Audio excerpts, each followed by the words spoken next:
He llevado la botella a mi habitación. Me he metido en la cama con una novela de espionaje, pero imposible de leer. Filipe. Su imagen había empalidecido un poco. Tanto me obsesionaba mi cólera contra André. Repentinamente, a través de los vapores del alcohol, me sonreía con una intolerable dulzura. Sobreestimado, no. La había querido en sus debilidades, menos caprichoso, menos indolente.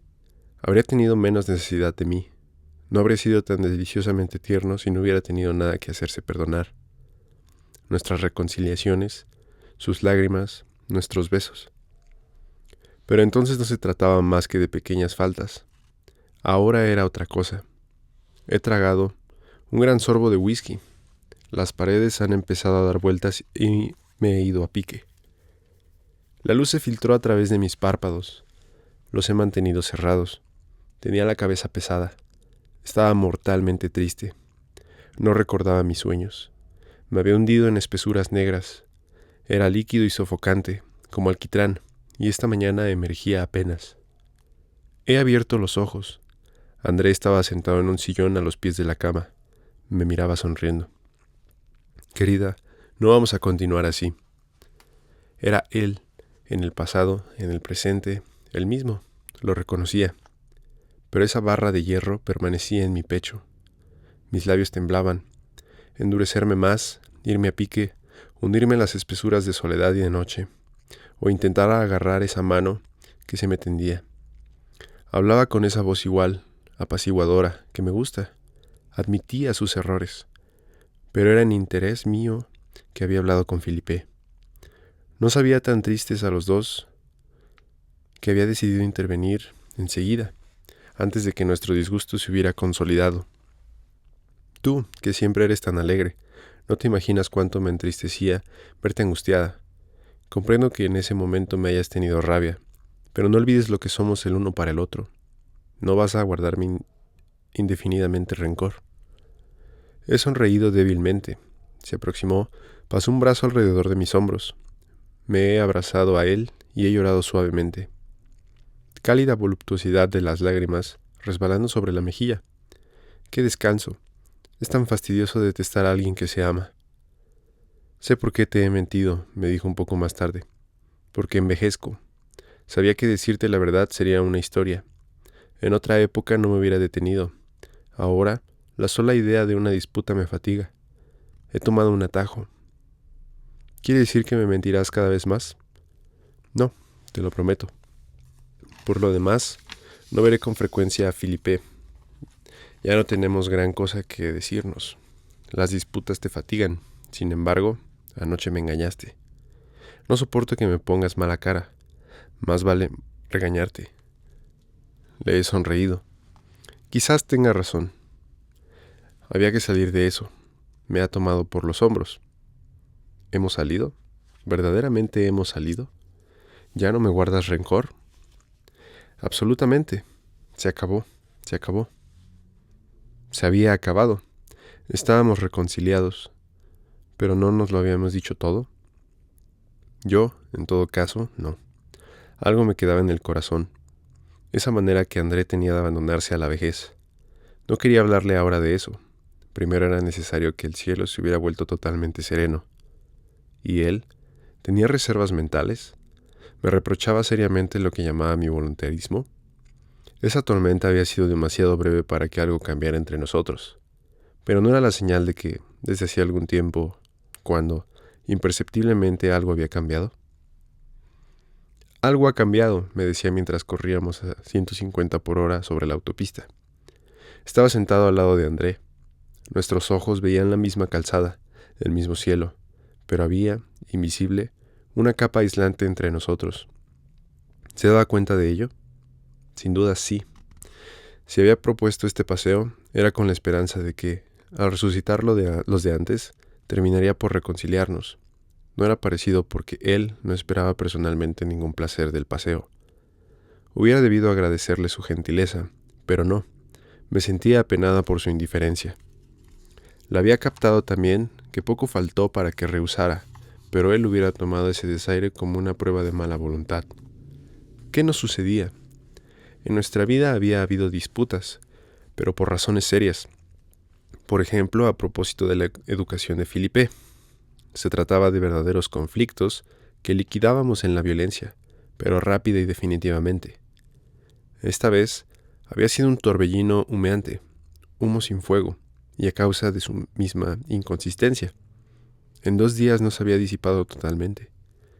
Hay que decir también que antes teníamos en la cama reconciliaciones fogosas, en el deseo, la turbación, el placer, los rencores inútiles quedaban calcinados. Nos volvíamos a encontrar uno frente al otro, nuevos y alegres. Ahora estábamos privados de ese recurso. Vi el letrero, abrí desmesuradamente los ojos. ¿Qué? ¿Es Milly? Ya, hace 20 minutos que partimos. Hemos corrido mucho, dijo André. Milly, cuando mamá nos traía a ver a la abuela, qué expedición. Era el campo, inmensos campos de trigo dorado al borde de los cuales recogíamos amapolas. Este pueblo lejano estaba ahora más próximo de París que Neuilly o Auteuil en tiempos de Balzac. André tuvo dificultades para aparcar el coche. Era día de mercado, un hormigueo de coches y peatones. He reconocido el viejo mercado, el Hotel Lion d'Or, las casas y sus tejas con los colores desteñidos. Pero los puestos levantados en la plaza lo transformaban. Los utensilios de plástico, los juguetes, las telas, las latas de conserva, los perfumes, las alhajas no evocaban las antiguas ferias de pueblo. Esparcidos al aire libre, eran monoprix, y no. Con puertas y paredes de cristal, una gran librería relucía colmada de libros y revistas con las cubiertas plastificadas. La casa de la abuela, situada antiguamente un poco fuera del pueblo, era reemplazada por un edificio de 5 pisos encerrado en la aglomeración. ¿Quieres tomar una copa?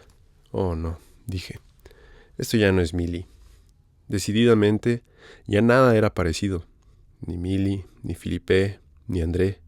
Y yo. 20 minutos para venir a Milly.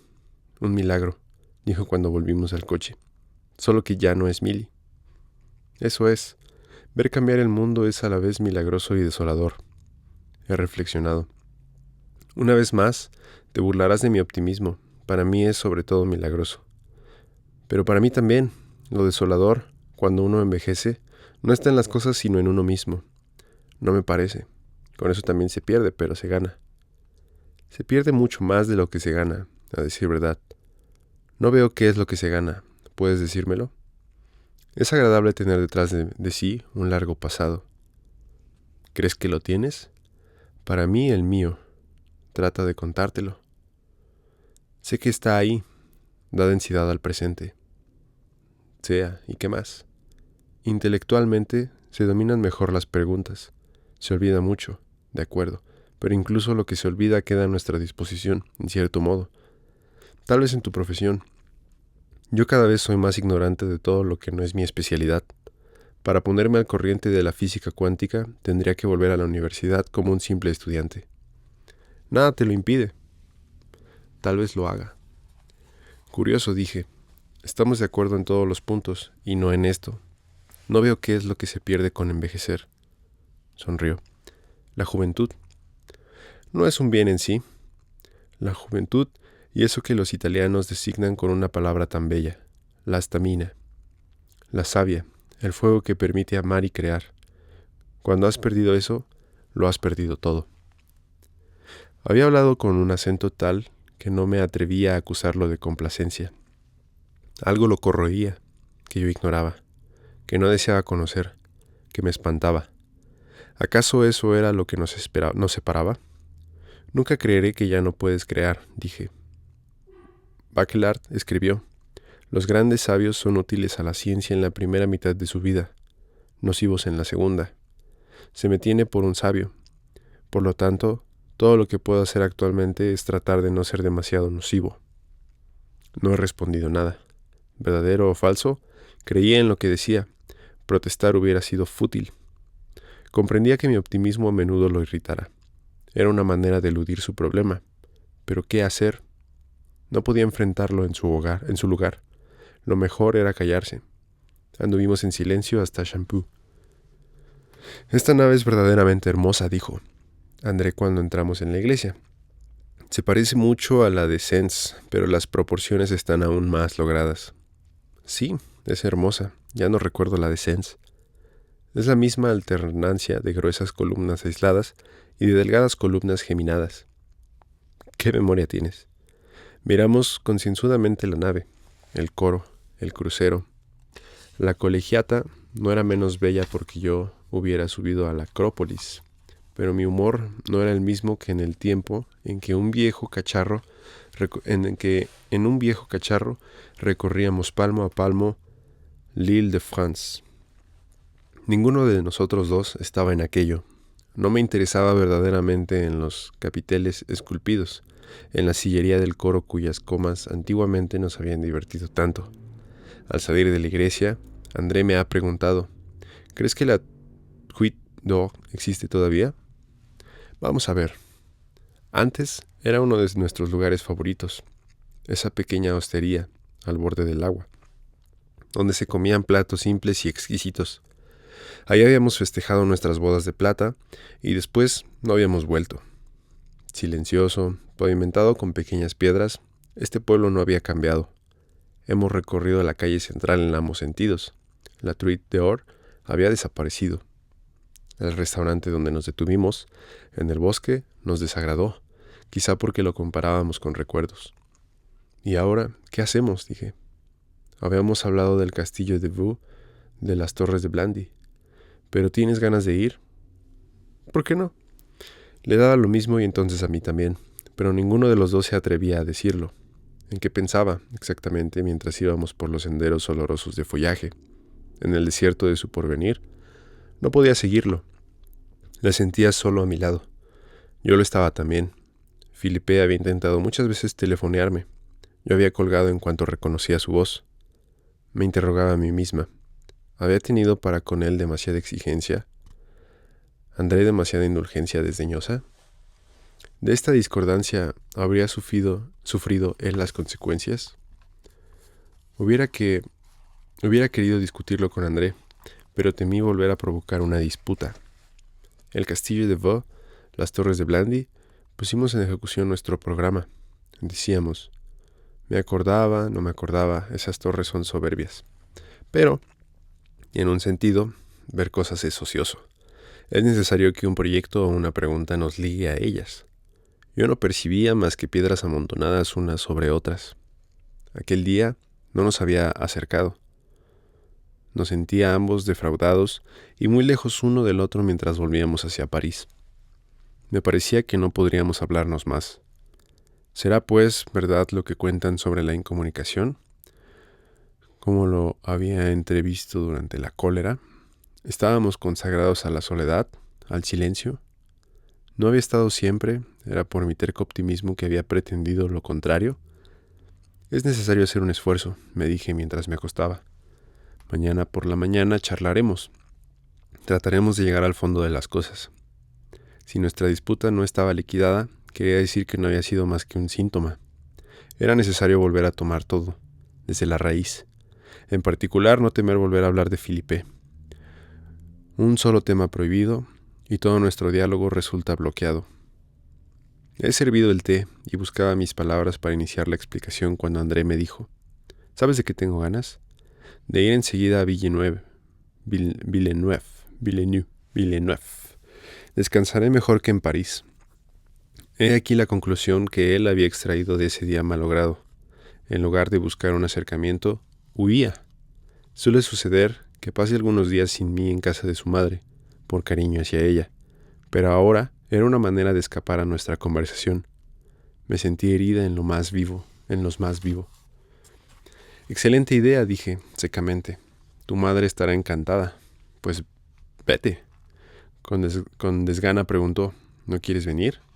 Sabes muy bien que no tengo ninguna gana de dejar París tan pronto. Iré en la fecha prevista. Como quieras. De todas maneras me hubiera quedado. Quería trabajar y también ver cómo sería acogido mi libro. Hablar de él con amigos. Pero quedé desconcertada de que no insistiera. Pregunté fríamente. ¿Cuándo piensas irte? No sé, pronto. No tengo nada que hacer aquí. Pronto, ¿qué quiere decir? Mañana, pasado mañana. ¿Por qué no mañana por la mañana? Así que estaríamos separados durante 15 días. Nunca me dejaba más de 3 o 4, excepto por los congresos. ¿Me había mostrado tan desagradable? Tendría que haberlo discutido conmigo en lugar de huir. Sin embargo, las escapatorias no figuraban en su estilo. Yo no veía más que una explicación siempre la misma. Envejecía. Molesta, he pensado, que vaya a cultivar su vejez a otra parte. Ciertamente no iba a mover un dedo para retenerlo. Convinimos en que se llevaría el coche. Ha pasado la mañana en el garaje, haciendo compras, hablando por teléfono. Se ha despedido de sus colaboradores. Apenas lo he visto. Cuando al día siguiente subió al coche, intercambiamos besos y sonrisas. Me he encontrado en la biblioteca, atontada.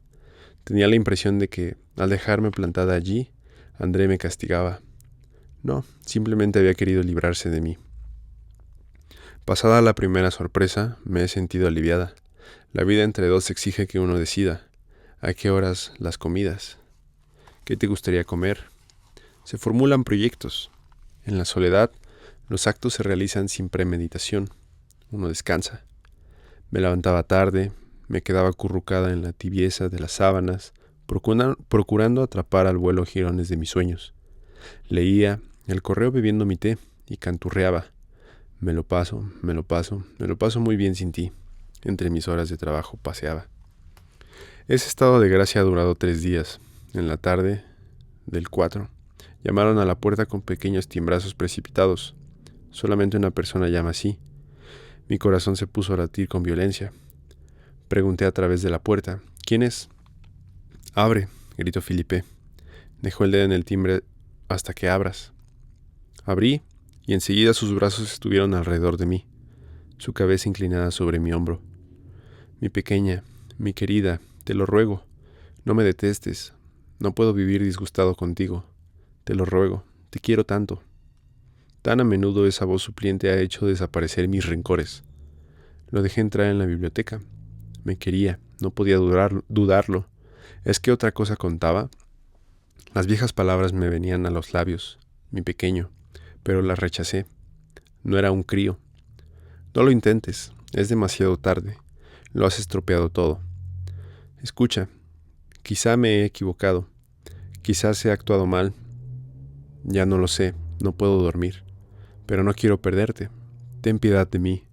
Me haces tan desdichado. Lágrimas infantiles brillaban en sus ojos, pero ya no era un niño, un hombre, el marido de Irene, un señorito.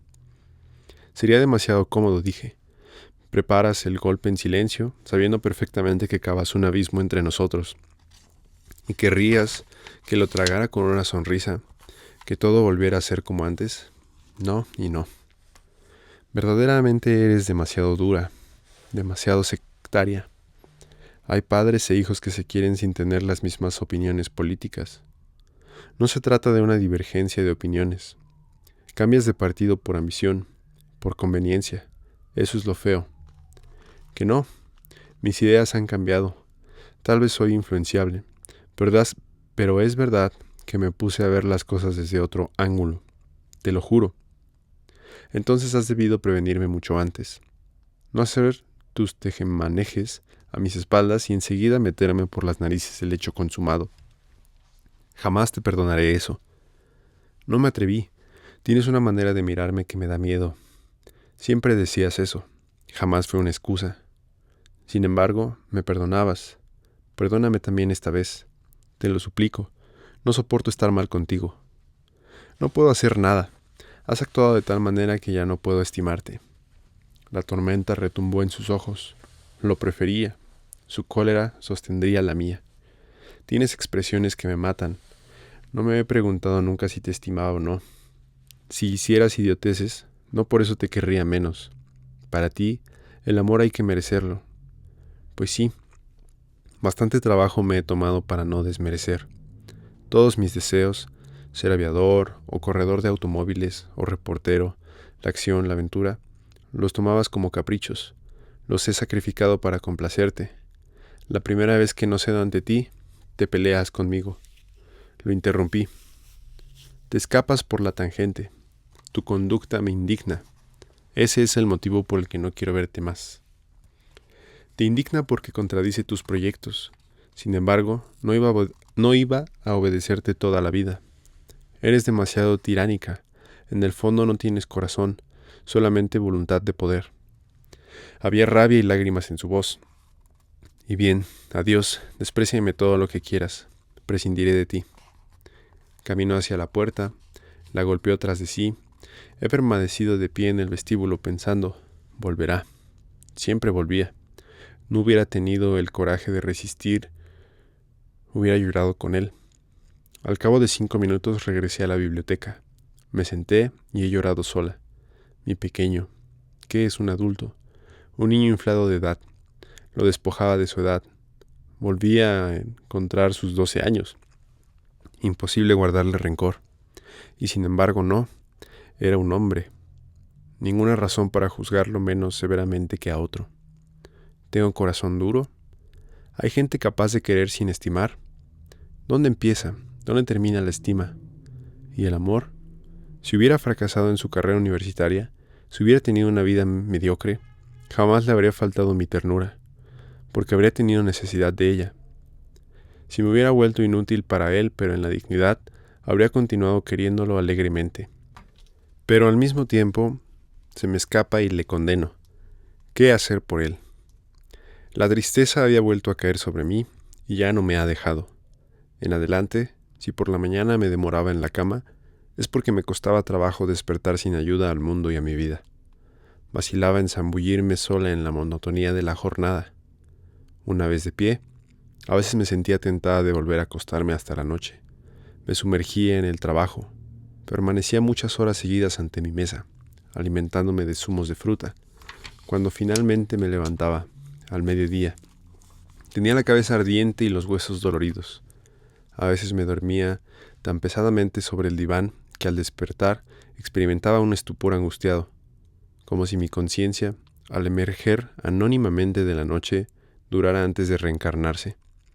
O contemplaba con mirada incrédula al decorado familiar, reverso ilusorio y tornasolado del vacío donde me había sumergido. Mi mirada se detenía sorprendida en los objetos que había traído de los 4 rincones de Europa. Mis viajes, el espacio no conservaba huella de ellos. Mi memoria desdeñaba evocarlos. Y las muñecas, los vasos, las baratijas estaban allí. Una nada me fascinaba, me obsesionaba. Encontrar un pañuelo de seda roja y un almohadón violeta.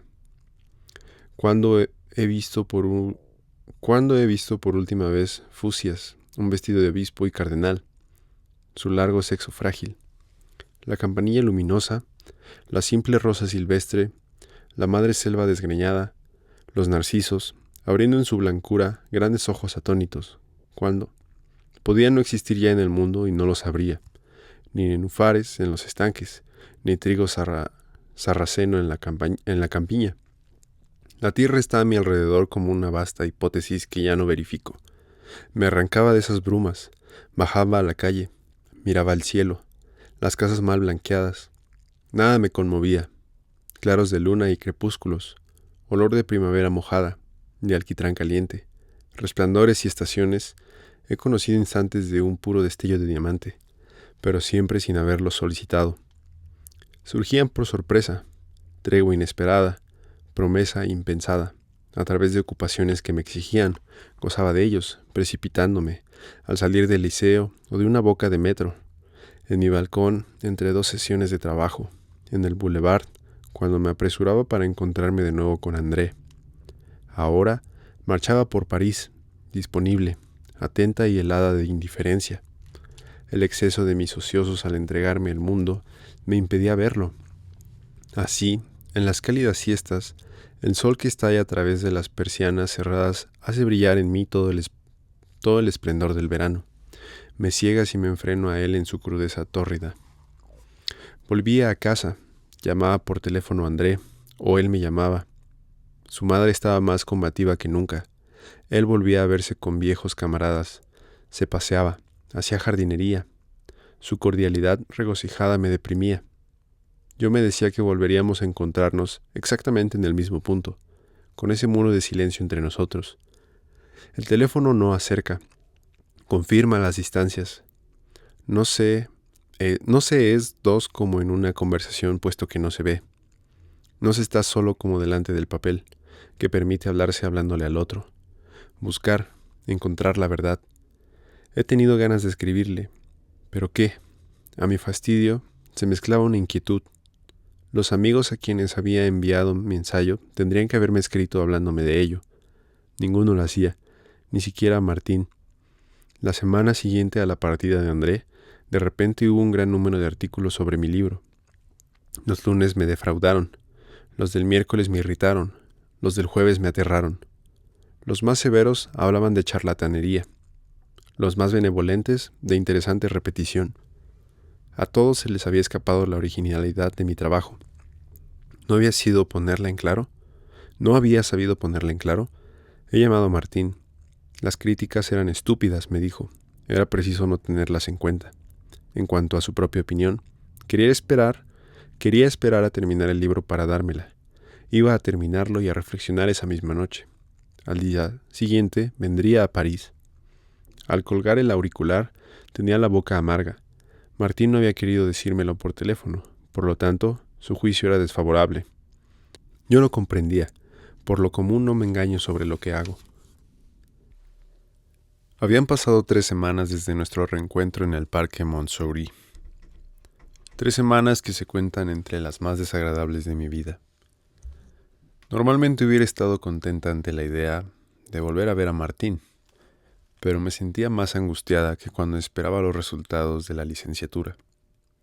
Después de rápidos cumplidos, arremetí. Entonces, ¿usted qué piensa? Me respondió con frases ponderadas que una sentía cuidadosamente preparadas. Ese ensayo era una excelente síntesis. Elucidaba ciertos puntos oscuros. Ponía útilmente en claro lo que mi obra había aportado de nuevo. Pero el ensayo en sí mismo ¿aporta algo de nuevo? No es ese el objetivo. Era el mío. Se turbó. Insistí. La acosé. Según ella, los métodos que proponía yo los había aplicado ya en mis estudios anteriores. En muchos pasajes, incluso los había netamente explicitado. No innovaba. Más bien se trataba, como había dicho Pélissier, de un sólido resumen. Había querido hacer otra cosa completamente distinta. Me sentía a la vez alterada e incrédula, como sucede a menudo cuando una mala noticia se abate sobre uno. La unanimidad del veredicto era aplastante y sin embargo me decía, no puedo haberme equivocado tanto. En el jardín donde cenamos, a las puertas de París, hice un gran esfuerzo para disimular mi contrariedad. Terminé por decir, me pregunto si a partir de los 60 años una no está condenada a repetirse. ¡Qué idea! Pintores, músicos, incluso filósofos que se hayan superado a la vejez, hay muchos, pero escritores, ¿puede citarme alguno? Víctor Hugo. Pero ¿qué otro? Montesquieu prácticamente se detuvo a los 59 años con El espíritu de las leyes, que había concebido desde hacía muchos años. Debe haber muchos casos, pero no se le ocurre ninguno. Vamos, no va a descorazonarse, me dijo Martín con reproche. Toda obra comporta altibajos. Esta vez no ha conseguido todo lo que deseaba.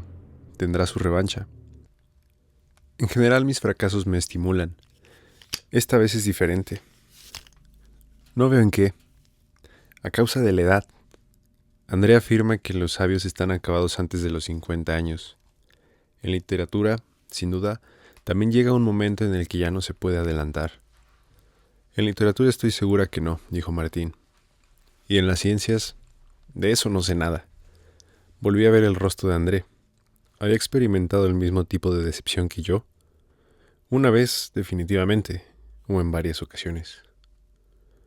Usted tiene científicos entre sus amigos. ¿Qué piensan de André? Que es un gran sabio. Pero ¿cómo juzgan lo que hace en este momento? Tiene un excelente equipo. Sus trabajos son muy importantes. Él dice que todas las ideas nuevas vienen de sus colaboradores. Es imposible. Parece que los sabios descubren solamente en la plenitud de la vida.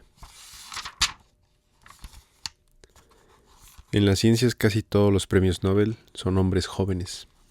Suspiré. Entonces André tiene razón. No descubrirá más nada.